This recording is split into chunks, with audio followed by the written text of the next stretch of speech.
Jenna, I'm so excited to have you here. Happy Future Friday, where we talk about all things predictions of where the world is going. And I'm so excited to chat with you today. To kick us off, I'd love to know where are you calling in from today and what is your main focus these days? So I'm calling in from Canada. I'm visiting my family here, but I usually live in Miami. Decided to move to Miami 3 years ago around the whole crypto NFT craze of builders and investors who were moving to Miami. I was chasing energy, and I believe that energy is still there, and it's alive and well. So I'm excited to go back. Amazing. And so to kind of get us started, can you just share a little bit of that journey of like how do you go from helping to co-publish and get this book out into the world as kind of your first foray into crypto? And did you even want to get into crypto, or was it really just your PR background, or like, what was that like? Yeah, so it was my first job. Don Tapscott was the chancellor of my university. I was in my third year of my finance degree when we met, and I was trying to figure out what I was going to do or where I was going to go. I really just wanted a job. I was really good at operations. I had done a bunch of different roles in student government around communications and PR and that kind of thing, and was really interested about storytelling and about how do we take a story and then sort of prompt a person to action. And then I had met Don Tapscott there, and they were working on this book about cryptocurrency. And I was really interested in cryptocurrency. I had some from a previous terrible purchase that I met before. I wanted to buy a pair of shoes and I needed to send $1,200 somewhere. So I bought a pair of shoes in Bitcoin much too long ago. That's a story for another day. But I had some Bitcoin already, and he was the only sort of business person that I had heard eloquently speaking about Bitcoin and the blockchain. I was like, I need to work for this guy. And that's what he needed at the time, is he needed a research assistant to help conduct 225 interviews of the earliest people in crypto. And that's how I met everybody ultimately. A lot of the old Bitcoin crowd at this time, it was I believe the Ethereum Genesis block had just launched. And so the Ethereum community was very young and very excited. And a lot of it was centered in Toronto, and that's where I was living and working. So started there. And then with the success of Blockchain Revolution, Don and Alex Tapscott founded the Blockchain Research Institute, and I was employee one there. We raised $5 million in public and private memberships for people to be privy to the research that we were doing around sort of the strategic applications of blockchain technology. It was a lot of research that was put together that not a lot of people read. But I realized that a lot of these large corporations like Procter & Gamble, ExxonMobil, Accenture, IBM, that was the sort of the age of private blockchains. Everyone was trying to like figure out what was going on. And a lot of people wanted the research consulted to them for sure. But they also really wanted to know who was coming for their lunch and like what the competitive landscape was like. So that led me into meeting a lot of startups. That was the main thing that all these companies wanted to know, is like, who are the small companies that are in my sector? And so I started meeting a lot of the entrepreneurs in Toronto. And you can only hang out with entrepreneurs for so long before you need to become one, before it sort of catches on. And that's sort of how I led into becoming an entrepreneur. After you're doing all this research, you're leading partnerships at Block, which is mostly around infrastructure. Can you talk a little bit about that? Like, how did you then hone in on that as a main topic? Because you started multiple companies on that theme. Yeah. So one Streambed, the first iteration, I was founded with Michael Casey from CoinDesk. And Lance Kuntz, who is this sort of storied intellectual property lawyer in New York. And the three of us got together and said, okay, what would it mean for us to be able to publish IP rights to the blockchain? Just like in a very simple, I created this thing at this point in time, and this is what you could do with it. And just that like verification, just that sort of very simple application is what the first iteration of Streambed did. What we quickly realized is that you have no control over who publishes what to your blockchain, right? Like you have no control over whether that person actually had the ability to delegate intellectual property rights, or whether that person actually did own the rights to that photo in the first place. Like I could just right click save as on a picture of Mickey Mouse and then publish it to the blockchain and be like, this is Jenna's picture of Mickey Mouse now, which is highly illegal. And so we realized this really systemic problem around intellectual property management. And that's sort of how the transition from Streambed into Write, which was more of a protocol centric project that was more about how do we create a decentralized environment that people can state that they own something, and then other people can be like, no, you don't own it, somebody else owns it, and sort of create this environment where you could have dispute resolution of intellectual property disputes. Right now, the only solution is legal action, right? Like if somebody, you see those like storied lawsuits of like Disney suing, people who throw Disney princess birthday parties because they're like that intense about intellectual property management. But what we found, and one of the parts that sort of made me most excited about collaboration and about like the open source ethos, I guess, is that projects that allowed people to basically modify their art almost with a blanket like modification license, those ones ended up getting a lot higher distribution, even if they didn't make money off the IP itself. And so it took us 4 years to realize that there's no business model for helping people steal media. And so unfortunately, the company didn't make it. We were victim to the bear market in the sort of early days of the bear market of 2022. So it was tough. But at the end of the day, when you're trying to solve one really hard problem, you're trying to solve a really massive, thorny problem with lots of ins. When you're in the same little bubble or have your head in the sand for too long, you don't see the forest for the trees. And so I was like, I need to do something more than just focusing on NFT intellectual property, because it was going to make me crazy. While you were also doing Write and intellectual property work, you were also working as this headhunting firm. So there is this like deeply ingrained history for you of, first interviewing the 200, top names in the space, then in a way sort of representing them as they like progressed in their careers. And then now I'd love if we could talk a little bit about what CoinFund is, because it's very much a founder first, people first fund. So if you could share a little bit about like the thesis, what it's all about and what you're doing there, that would be amazing. Throughout my whole career, it has always been people centric, just like you said. And so when I was working on Mayflower Strategic is what it was called, because my last name is Pilgrim Mayflower. And Mayflower was a headhunting firm that represented a lot of top talent in Web3. It kind of had a backwards approach to recruiting, because I think the incentives are a little bit screwy in recruiting in general.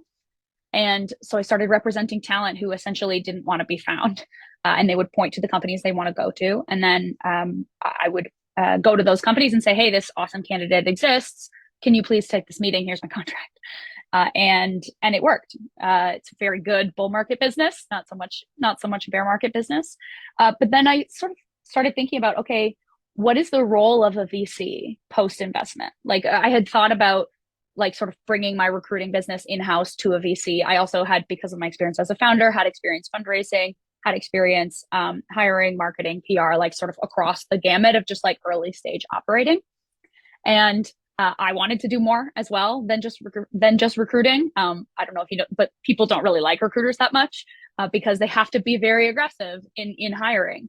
But they also are kind of in this, people are an expense to a business, and recruiters are an expense. And so they're not really centered around what the direct, I was missing like contributing to the direct value proposition of a company, like things that really move the needle for a company, right? Like you can place one person in a company and yes, it can make a difference, but at the end of the day, you're not helping keep the company alive. You're not creating business for them. Or I was doing a lot of that on the side, just like because it was the right thing to do, but didn't wasn't able to monetize that for sure. So that's how I met CoinFund. CoinFund was looking to invest in post-investment growth. They had another person who I really respect was in this role before in more of a portfolio growth function.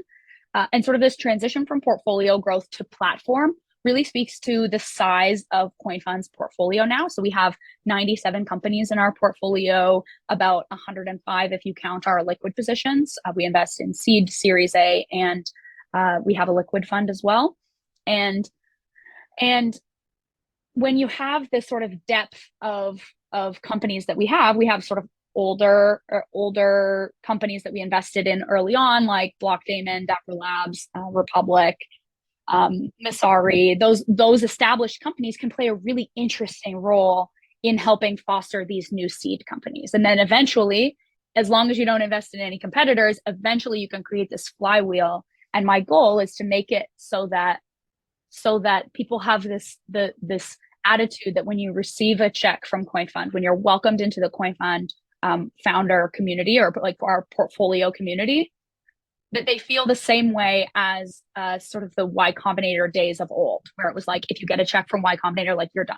You'll be able to fundraise all the rest. The network will push you forward as long as you stay the course. Your track record is good. Like if you were picked to be a part of this community, then you'll be able to succeed and have a sort of higher degree of success. And the team at CoinFund is amazing. I have never met a more sort of positive intent centric group that wants to be successful, that wants to sort of strive for excellence, and really include every member of the firm in the investment process. And so even from day one, we're like sitting on calls with the whole investment team, thinking about, okay, does this founder fit with what we envision a CoinFund founder to look like? And those contributions come across the whole firm. So on the technology side, we invest in a lot of developer tools, a lot of infrastructure. We have historically invested in NFTs and gaming and some of those other consumer areas, but in a lot of cases, it's more of the like B2B picks and shovels type businesses. And that's where my network and the network of our firm is really good to be able to move those companies forward in meaningful ways. I'm curious what you're seeing in terms of where the future goes, your hot take on how platforms and sort of like the platforms and protocols of old can be really leveraged for the new innovation that comes, especially in times like a bear market where people are feeling less optimistic. And obviously you feel there's a lot to look forward to. This is a really pivotal point for our industry where it is, so Joe Lubin spoke at our annual meeting in April, and he said that we need to stop calling it an industry and start calling it a crypto economy, because industry makes it sound like we all have the same goals and the same go forward plans, and that we all work in a really neat nascent industry. Like if you talk about, the alcohol industry or the oil industry, right? Like those are the same kind of companies that do all the same kind of things. And I think there's this interesting bifurcation where there is such a wide range of companies to invest in now that do, it's challenging to find two companies that are sort of directly competitive and don't do anything else. It's an interesting time, and I'll preface this with these, any opinions shared here are obviously mine. Do your own research, not financial advice. These opinions are mine, not necessarily the opinions of CoinFund. But I think it is an important time for us to decide to double down on things that are working and cut out things that aren't working. And I think this pivotal time that we're in, like we see how different L2s are like taking up a lot of market share, or you have different stacks being built within different blockchain ecosystems, but that don't talk to each other very well. And I think there's an opportunity for not only new technologies, which there will always be new technologies, but I'm a firm believer that the best technology will not win. The best go-to-market, the best marketing, the best community development, community building, the most loyal customers.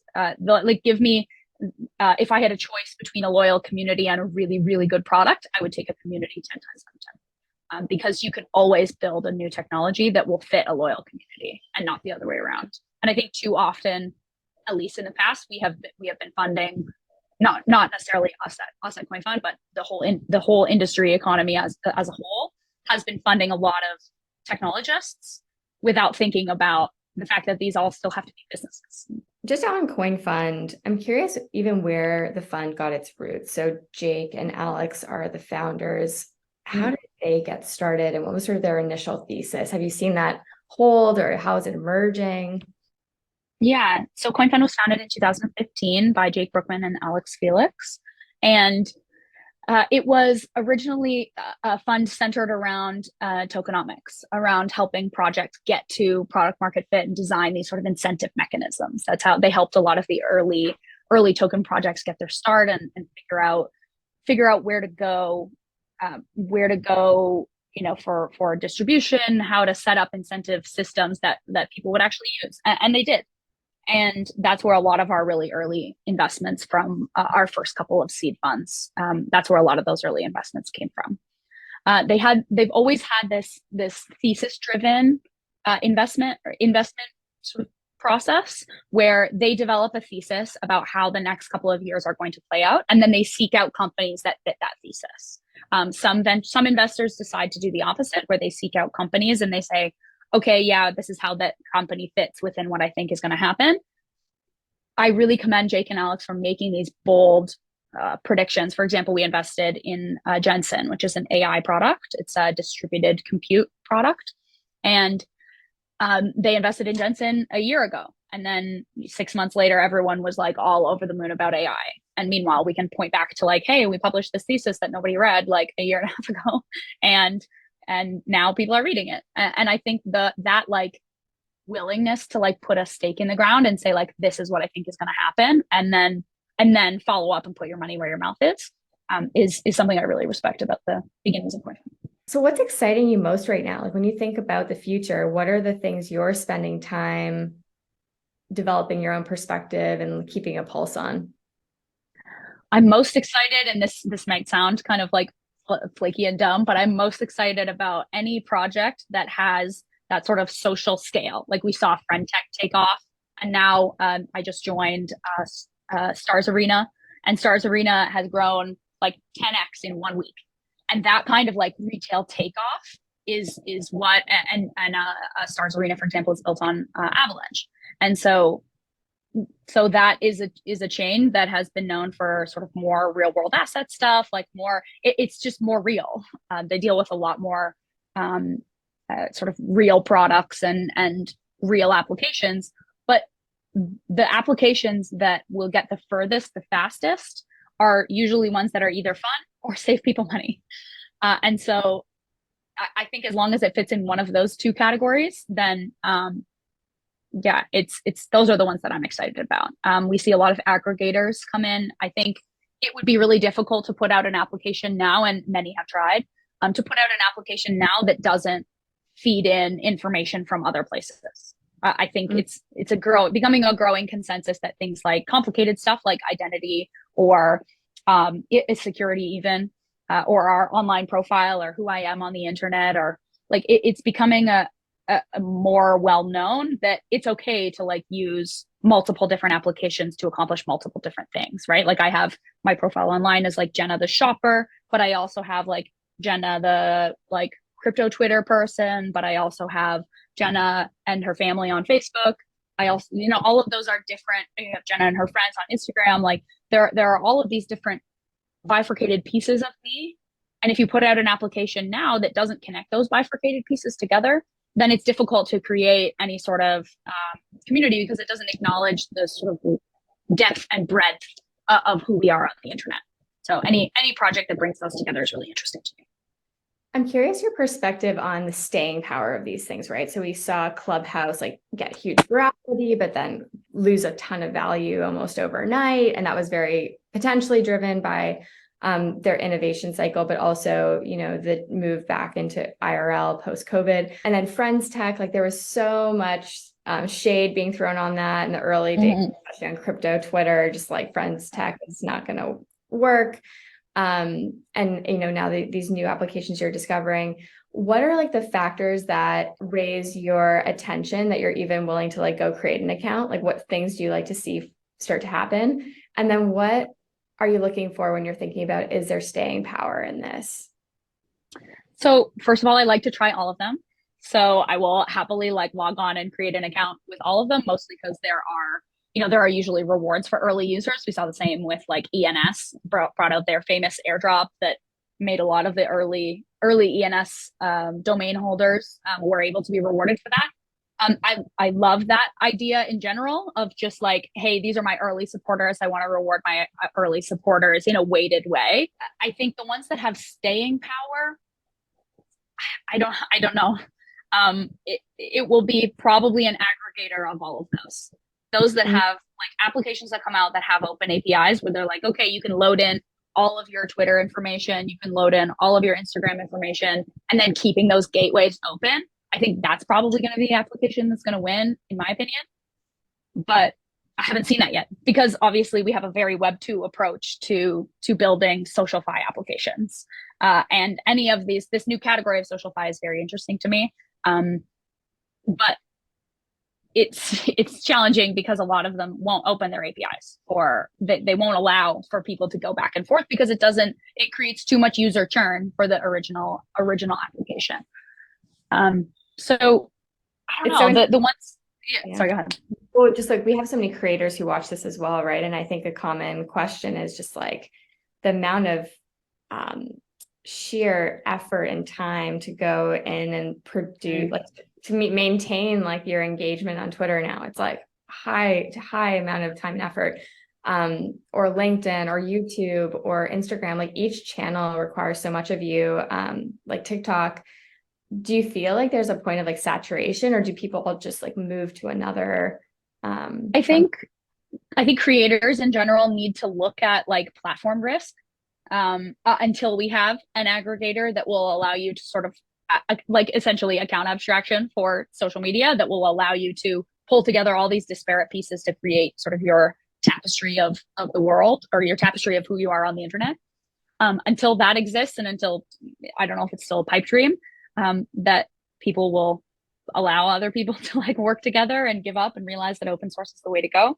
I think there's two pieces. There's one, the platform risk of like, is my audience being hosted on this platform that if this platform were to go away, that I would lose my entire livelihood.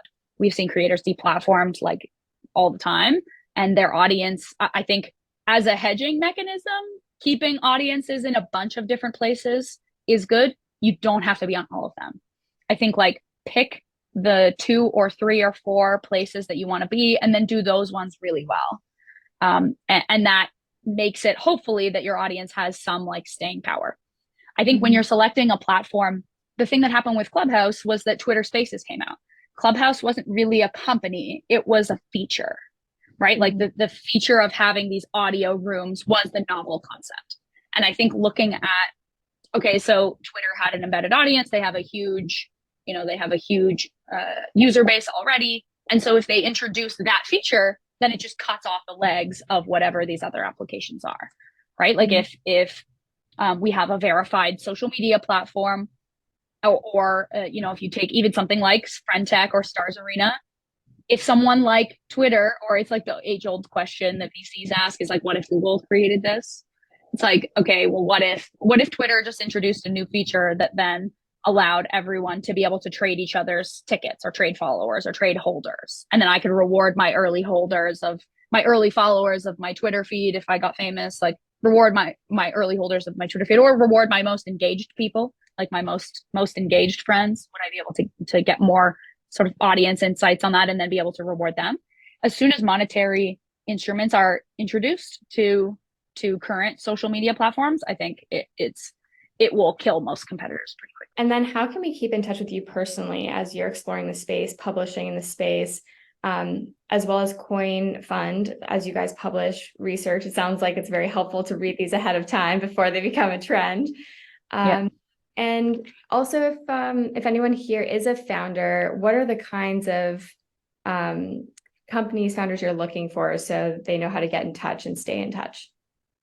Sure. Yeah. So I'm on Twitter at Jenna Pilgrim, JennaPilgrim, Pilgrim like Thanksgiving. And they can reach CoinFund and sort of read our blog and our theses at coinfund.io. And DMs are open on all platforms, so I'm quite a pretty easy person to find, and LinkedIn as well. So we publish in both of those places. I and CoinFund both publish in those places. For founders, what we're looking for, we just announced our 4th seed fund in August, and then we announced our Series A sort of later stage fund in September of last year. And for both of those, we are rarely a company's first check, but we are oftentimes a company's first very large check. And so we are actively deploying capital in both of those places, and are obviously talk to founders every single day. And so if in doubt, just, the earlier you can start a relationship with an investor, the better. So don't wait to talk to us until you sort of have first money in the door. Start that relationship now. The average time limit, or the average timeline from like when VCs across the board meet someone and then when they actually deploy a check is like 9 months. And so that sort of relationship, starting that relationship as early as you can. I actually knew a couple of the early analysts at CoinFund in their previous roles at other VCs because they reached out to me like 6 years ago. And so there's several people on our team now who I've known for many, many years because they reached out to me before we had raised money to be able to see what's going on and keep up with that. So, and hold your VCs accountable. Make them, don't just keep them updated as to what you're doing. Make them give you an answer as to when they can deploy capital or whether you're going to succeed, and sort of push them to an answer of some kind, and you'll have a much more mutual respect relationship. Such good advice. And especially from a previous founder, multi-previous founders like yourself, and now heading up CoinFund's platform. So I can't wait to watch what you develop and how this grows. It sounds so exciting. And this has just been such a fun interview. Thanks for joining me today. Thanks so much for having me on it. Anytime. Talk to you soon.